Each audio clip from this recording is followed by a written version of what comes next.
Have you ever had a friend who always seemed to need your help? Financially, emotionally, or even just to get by? Maybe you've been the one constantly giving, while your friend just keeps taking. Or have you ever wondered if being friends with someone who's struggling financially could start to hurt your own finances? No matter how much you gave, things never seem to change. And instead, you found yourself more stressed, more broke, and maybe even wondering if they were taking advantage of you.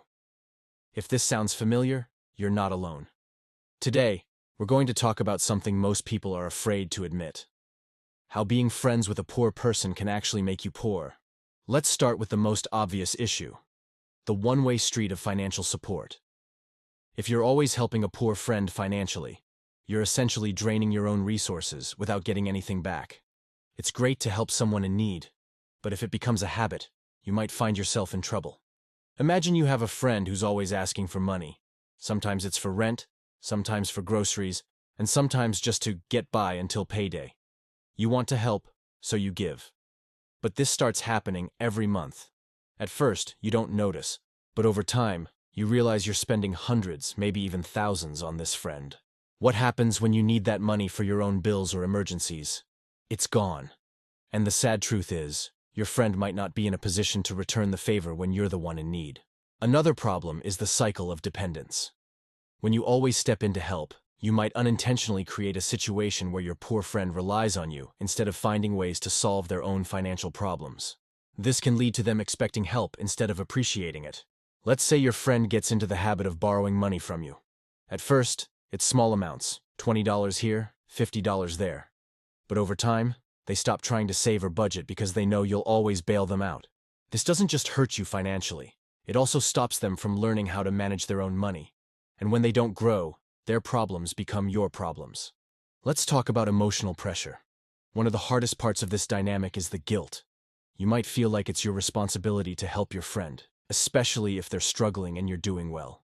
But here's the thing. If you keep giving out of guilt, you're putting your financial health at risk. Imagine your friend calls you, saying they can't pay their rent and might get evicted. You feel terrible, so you cover it. Then a month later they call again with a similar issue. You don't want to see them suffer, so you help again. This cycle of guilt-based giving can leave you stretched thin, especially if you're not budgeting for these expenses.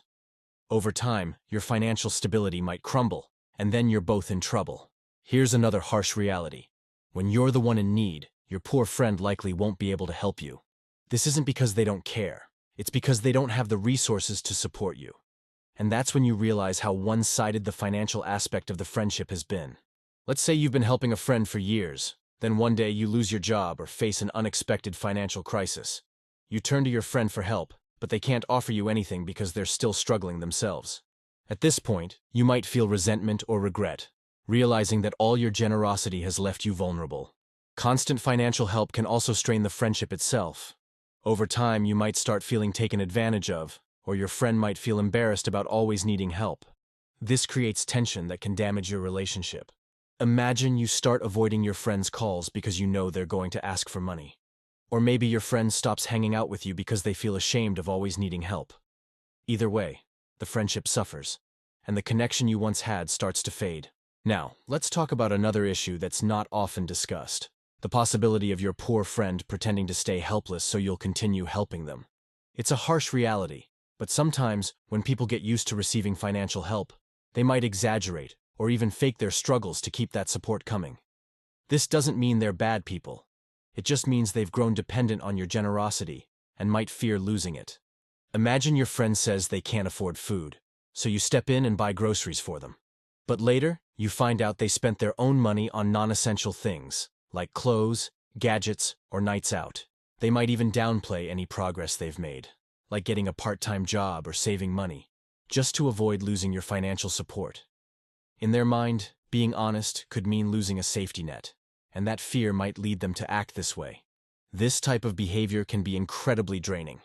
You might feel betrayed or manipulated, and it can make you question the authenticity of the friendship. Finally, constantly helping financially can enable bad habits. Sometimes, poor financial situations aren't just about circumstances, they're about choices. If you're always stepping in to fix things, you might unintentionally support behaviors that keep your friends stuck in a cycle of poverty. This doesn't help them grow, and it ends up hurting you financially. So, what's the solution? Does this mean you should never help your friends? Of course not. Helping others is a good thing, but it's important to set boundaries and protect your own financial health. If you want to help, do it in ways that encourage growth rather than dependence. For example, instead of giving money, offer advice, resources, or opportunities that can help your friend improve their situation. And most importantly, make sure you're taking care of yourself first. Thanks for watching. If you've ever been in a friendship where money became an issue, share your story in the comments below. Don't forget to like, subscribe, and hit that notification bell for more videos like this. See you next time.